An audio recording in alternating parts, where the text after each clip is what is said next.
Welcome to MacStories Unwind, a weekly review of everything MacStories and more. Today's episode is sponsored by Overdrop Weather. I'm John Voorhees, and with me is the editor-in-chief of MacStories.net, Federico Viticci. Hey, Federico. Hello, John Voorhees. How are you? I'm doing just fine. You know what? We had a fairly interesting week on the site this week. You know, we're in the dog days of summer, as they call them here in America. Are you familiar with the dog days? No, so that's an expression that I've heard before. I always wanted to check in with you because I know that also the Florence and the Machine, they have a song called "The Dog Days Are Over," and I always wonder, like, what does it mean that the dog days of something? That's a good question. I really don't know the etymology of dog days of summer, but it's like the long, hot days of the summer. I don't know why they call them the dog days, but I'm sure maybe one of our listeners knows and can fill us in on that. I'd like to know more about it myself. Maybe I'll do a little research before next week's show. But yes, we're in the dog days of summer. It's been very hot in Chicago. I don't know about Rome. Yes, it's very hot. So I went to get a new tattoo done this week. And unfortunately, due to my this is kind of funny, but due to my tan, my summer tan, your deep dark beach tan, I couldn't get the colors done because the tattoo artist said, "Well, you probably want to wait until you're a little bit lighter and until this tan is gone, because otherwise the colors wouldn't look great." And so I only did the lines, I only did the outline this week. But to go there, this is a very central and busy area of Rome, and I needed to park my car like at least 1 kilometer away from the place, and then I walked there. And even though I was walking right by the side of the Tiber river, it was so hot. Like, and when I arrived, I was all sweaty, and I needed to sit for like 10 because you're walking like in the sun and in the middle of traffic, especially central Rome traffic, with all these cars and like all this smoke. It was horrible. Right, and the hot streets and the sidewalks and everything. Yeah, it was just horrible. All right. Well, we're both suffering from the dog days of summer, but MacStories.net is not suffering from the dog days. I don't think. I mean, we've that's my transition here, Federico. We had all sorts of stories this week. And one of the things that I wanted to mention right off the bat is that we started our summer preview series of the OSs that are coming in the fall. You know, we did this last summer, and I think we even did a little bit before that, but we're really doing it, going all in on it this year, where we have all sorts of stories planned, as well as special App Stories episodes coming up, where we'll be interviewing developers. And the whole thing has been sponsored by Concepts, which is a terrific iPad and iPhone app. It's an infinite canvas app, and you'll hear more about them when we do the sponsor reads on those App Stories episodes and on the site.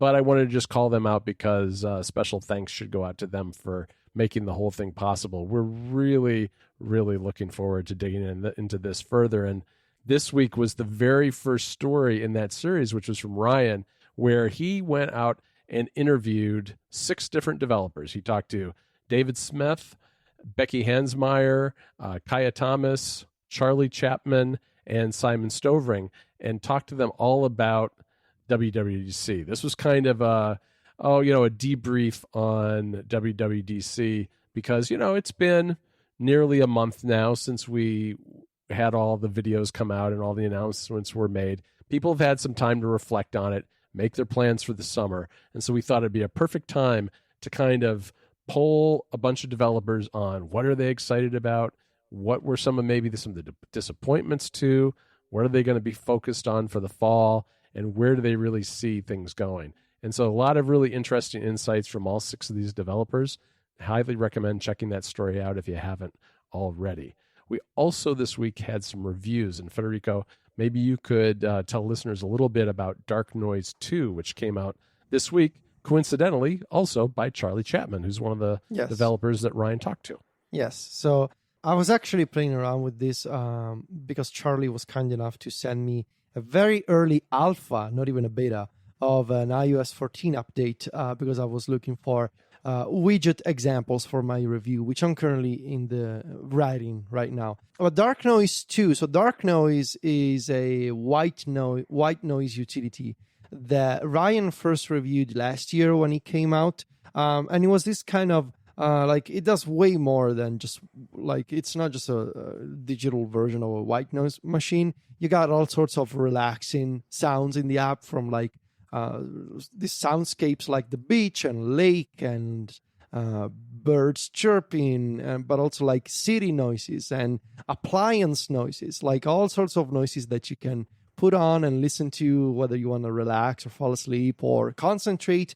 Because I'm weird like that, I really like to, for example, to write when I'm listening to like a mix of rain and thunderstorms. For some reason, it really puts me in a good writing mood, John. So Dark Noise was already really good, especially because it was a modern utility that integrated with a lot of modern features of iOS and iPadOS. This new version has, first of all, a bunch of new noises, which you can find in the app's settings, which I really like. There's integration with the iPad's pointer. So cursor support, you can highlight a bunch of different elements in the app and a bunch of different buttons, and they will react to the pointer, and the pointer will snap to them. And I think the interaction overall is really nice now. But really, the feature that I really like in this version is the ability to create your own custom mixes. And to create custom mixes, you can actually mix, so you can combine multiple sounds in a custom mix, and then you can play the mix and all the sounds will play together. However, what's nice here is that you can specify different volume levels for each sound. So today I was playing around with this one and I created my custom beach sound, which I called Al Mare, which in Italian means going to the beach. And I mixed 3 different noises together. So the beach sound, seagulls chirping, but they were very loud seagulls, so I needed to turn the volume all the way down on that track. And then also the wind, the sound of the wind. I think it's called windy trees or something. So I combined all the 3 different sources together. Of course, the sound of the beach is the loudest one, but then I also mixed in seagulls and wind, and now it's this very relaxing beach-like sound that I can listen to, and it reminds me of when I go to the beach. So all these custom mixes, you can create as many as you want. And in the future, Charlie has been tweeting about the widgets that he's working on. In the future, you will be able to, in iOS 14, you will be able to choose in the widget whether you want to have some of the app's default sounds or one of your custom mixes or a combination of them. So that's coming later. For now, version 2.0, we have a review on MacStories. It's really good. If you're the kind of person who likes to listen to white noise and to other kinds of noises because you want to relax or concentrate, or because maybe it helps you fall asleep or something, I cannot recommend this utility enough. I know that Ryan uses it a lot, and now that I have this whole backlog of apps, John, that I need to actually take a look at. It's been like months since I've said to myself, oh, you actually need to take a look at this one. Well, Dark Noise was one of them. So I'm glad that I did take a look at version 2 and version 2.0, which is coming at some point in the fall. It's going to be really good. But in the meantime, go check out version 2.0. It's on the App Store right now. Perfect. Well, I also did a review this week, and that is Good Sudoku. I cannot say this word for the life of me. Good Sudoku. Did I get it right that time? Yes. Yeah. All right. Good Sudoku. Okay. I'm not sure if that's right. I'm gonna take your lead. That's how we say it in Italy. All right. Like I said to you last time, I'm not going to say it again. I'm sorry. It's not the last time. It's the next time. Because even though that episode is already be recorded, you actually just did a future reference, John. So. I did. Well, time is a flat circle. I can't deal with whatever. We'll go with that. We'll go with that. I've botched it twice. Let's put it that way. All right. So 9x9 grid subdivided into 3x3 grids. You have to get the numbers 1 through 9 in only one of each in columns and rows, and within these 3x3 grids. Simple kind of premise. The board is partially filled in, and the whole goal is to finish filling it in according to those rules. Now, it's a lot harder than it sounds. The puzzles can range anywhere from incredibly easy on up to almost impossible, where there are just very few paths out of the puzzle.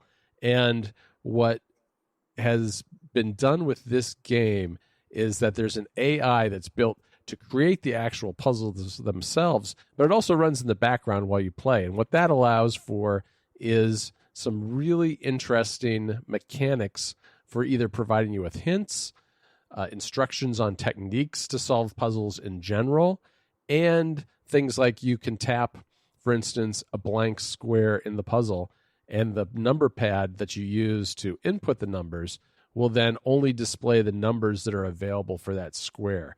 Or you can tap on one of the numbers in the number pad, and it will highlight those in the puzzle and the other surrounding squares that are affected, giving you a sense for where you can place that number in the puzzle. It feels like cheating when you start. It absolutely does. But what it does really is that it takes out that element of having to constantly scan the columns and rows and boxes to figure out which numbers are missing and which ones are available, which can be very tedious and boring at times for a lot of people. I know some people probably like that, but I always found that a kind of barrier to entry to these sorts of puzzles. And by eliminating that, you very quickly start understanding and trying to figure out the strategies and the layouts and the designs of where the numbers fall on the grid to figure out how to solve them. So it kind of takes you into a deeper level of the game right off the bat, even if you're kind of a novice, which I was going into this. So really love this game.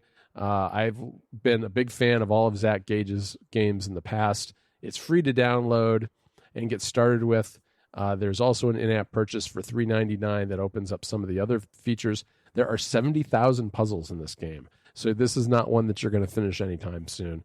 It's also got daily challenges, 3 daily challenges plus global leaderboards. It's incredibly deep. If you're into these sorts of puzzles, definitely worth checking out.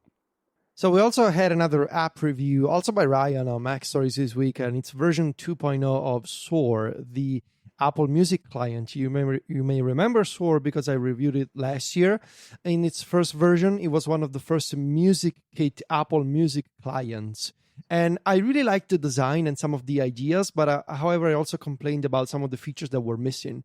And the developer of Soor has put a lot of work into this new version that came out a few days ago. In the meantime, the app has received a lot of attention over the past few months. A lot of the things I complained about were fixed. And it's in this new version, which is still iPhone only. However, the developer has been tweeting a bunch of teasers for an iPad version of the app that looks really, really nice. And that's coming out in the future, I guess.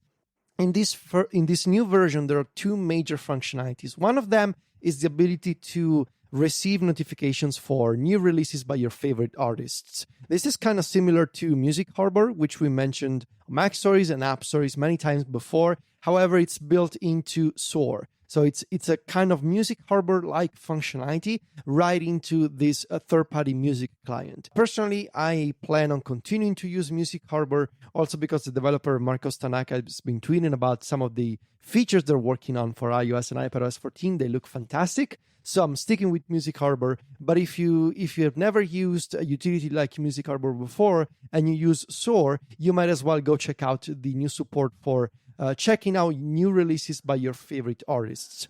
The other functionality, which I'm really intrigued by, and that I'm going to spend a bunch of time playing around with, while staying on the topic of backlog of apps that I need to actually try, magic mixes. So this would be sort of like a modern take on smart playlists in a way. The idea that you can create this dynamic mix inside of Soor that changes over time as the rules, as the content that is filtered by the magic mix changes. So with the magic mix, you can basically, like a smart playlist, you can choose a bunch of filters, a bunch of different filtering criteria. So you can maybe filter either your library or Apple Music's own curated playlists and section from For You. You can pick a playlist, or you can pick an album, or you can pick an artist, and then you can filter that to match specific conditions like genre or release date or play counts or whether you loved a song or not. And then you can save a magic mix in Soor, and then you can just go in and play that magic mix, and it'll, as I mentioned, it will dynamically update over time as the content that is filtered changes. So really, really good idea of course, compensating for the lack of smart playlists in Apple Music, I think it's really smart for a utility like Soor to step in and offer this kind of functionality, which is set up also like what I wanted to do with MusicBot. You may remember I had a dynamic, an automatic mix functionality in MusicBot, but of course, Soor being a native app, you have an entire UI built around choosing these filtering conditions. So it looks really nice, and I'm going to play around with it. And I look forward to the iPad version of the app, which I really hope it's coming this year. All right. I'm going to just kind of close out this segment of the show with a little news. Apple this week announced that it was committing to be carbon neutral by 2030 for, across its entire business, which when you think about that, a business as big as Apple's that's manufacturing hardware, it's kind of mind-blowing and hard to imagine, but that's the goal that they've set out for themselves, and it'll be really interesting to see if they can achieve it. And, I think you made the good point when we were chatting with Ryan about this in our Slack, that you wouldn't be surprised if this kind of leads to things like fewer accessories in the box, like chargers perhaps, which, yeah, I could definitely see that being a possibility. Federico, we should also mention, too, that this week on App Stories, you and I talked about Castro and Grammarly. This was a classic Pick 2 episode where we go a little deeper on an app that either maybe we hadn't used in a little while, hadn't really considered in depth in a while, or just hadn't talked about elsewhere. And those apps are both pretty great and worth listening to that. All right, Federico. You know what? I almost forgot that I also did a big story this week about podcasting on the iPad. And what I was trying to do with this story, it's a pretty involved article, so I don't want to go into it too much here because it would take too long. But I wanted to kind of build on some setups that Jason Snell and you have done in the past for podcasting on the iPad and see if I could reduce those two setups, which rely on two pieces of external hardware, and reduce it to one piece of external hardware. And, I kind of got there. I got there most of the way. The setup has some compromises that are different to what Jason and your setups have. And for some people, those won't be acceptable, but it worked pretty well. I was excited about it. And at the end of the day, I have a much better USB audio interface, whether I'm on the Mac or the iPad, which is the MixPre 3.2 by Sound Devices. So go check that article out. Then also on the club this week, we had a little different issue, which was really nice. I mean, you did tips from iOS 14. You've been working on the review already and have come across a lot of little, I guess, less obvious types of things that people may not have realized coming out of WWDC. And you've got tips there to help get club members who are using the beta up and running with them. I did a little different collection this week, which is my favorite first-gen Catalyst apps. There was a lot announced about Catalyst this year, and I'm really looking forward to what we start seeing in the fall because I suspect that we'll see a lot more from developers because the tools they have this year are a lot better than they had with these first-gen apps. But that doesn't mean there weren't great first-gen apps. There absolutely were some terrific ones, and so that's what I cover this week. And then also Ryan had a column all about iPadOS and how despite the relatively few number of features that he thinks it's going to be a big deal for the iPad overall. And I tend to agree with him. I don't want to spoil his angle on this, but it's a really interesting column, so go check that out. Finally, we have an interview with Jordan Morgan, who's the maker of SpendStack, and talk about his reactions to WWDC, what his plans are with SpendStack, and kind of some of the things he's learned after having SpendStack on the store for about a year. Really interesting interview with some interesting insights that I found really fascinating. Okay, Federico, let me tell you about our sponsor this week, and that is Overdrop Weather, Weather Simplified. Overdrop Weather is sponsoring both the site, of course, and this episode of Unwind. It's a fantastic weather app that puts all the details that you need about the weather at your fingertips in a beautifully designed app that is powered by hyperlocal data from the very best forecast providers. The UI of this app is beautifully animated and reflects your surrounding, which is really neat. There's a daily overview with all the kind of data that you need to kind of plan your day, plus graphical representations of things like wind speed, temperature, precipitation, and a whole lot more. It also features a quad-layer radar that can help you predict storms and other conditions up to 4 days in advance, which is pretty neat. And the app includes extensive themes, icons, and color options. And of course, this fall, like a lot of other apps, they're going to be adding a widget for the iPhone and iPad. So stay tuned for that. Go check out MacStories.net. We have a story there, the sponsor post with all the details, and download it from the store today and give it a try. Our thanks to Overdrop for their support of MacStories and Unwind this week. Okay, Federico, let's get to those Unwind picks for the week. What have you got for me? All right, so mine is an album. They came out a few years ago. It came out in 2015. However, I've been listening to this album a bunch this week on my Sony Walkman music player. I also own the album in high resolution, and I really recommend it. It's the MTV Unplugged album by Placebo. So Placebo are the English rock band. You may be familiar with them. They had a bunch of really, really good songs in the 90s and early 2000s. And this is a live album that they did in 2015 for MTV Unplugged. And what was recorded in August, I believe, 2015 at the London studios.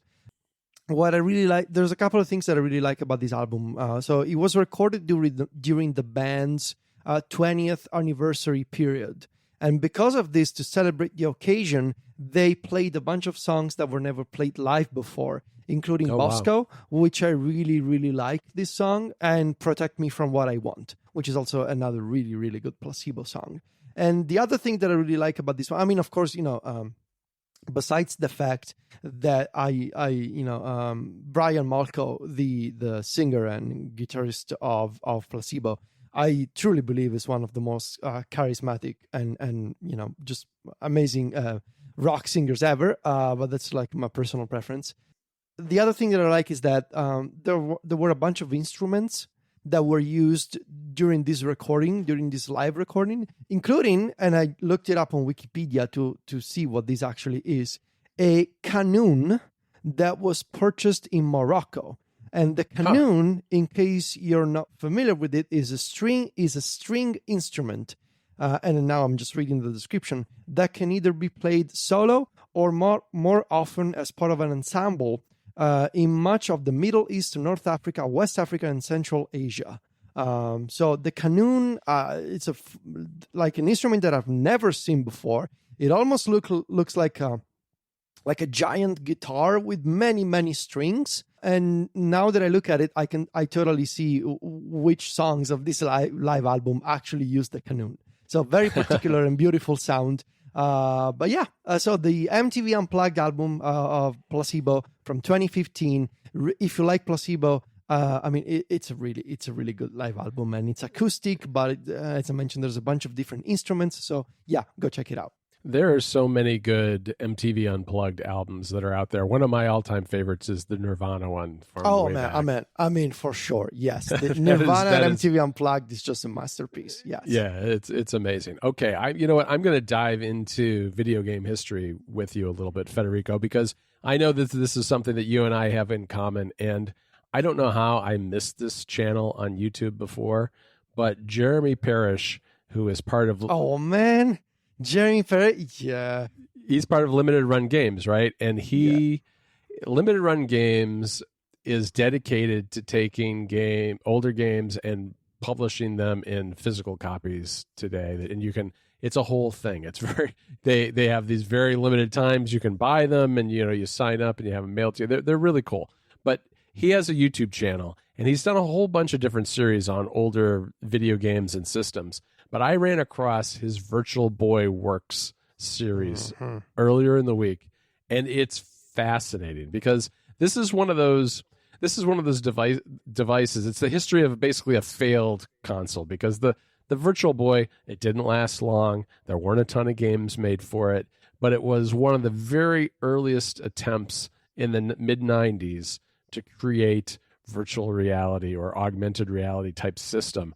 And it didn't really get there, but a lot of ideas from this moved on to other things. And there were games that were created for this system that are considered classics and really good games. And so what he does is he goes through just kind of everything about the Virtual Boy. And I've only watched a few of them so far, but I'd highly recommend just starting at the beginning of the series, where he kind of does a big, broad overview of what it was all about, where it came from, what the ideas were behind it, and what the overview of the history of the entire console was. And I just find that kind of stuff really fascinating, since I do remember it really well when it came out, but I've never used one. They're very hard to get now because I guess they break very easily given the way they were designed, and there were never more than like 1 million of them ever sold worldwide. So it's not like you can get your hands on one of these on eBay very easily, or at least for cheap.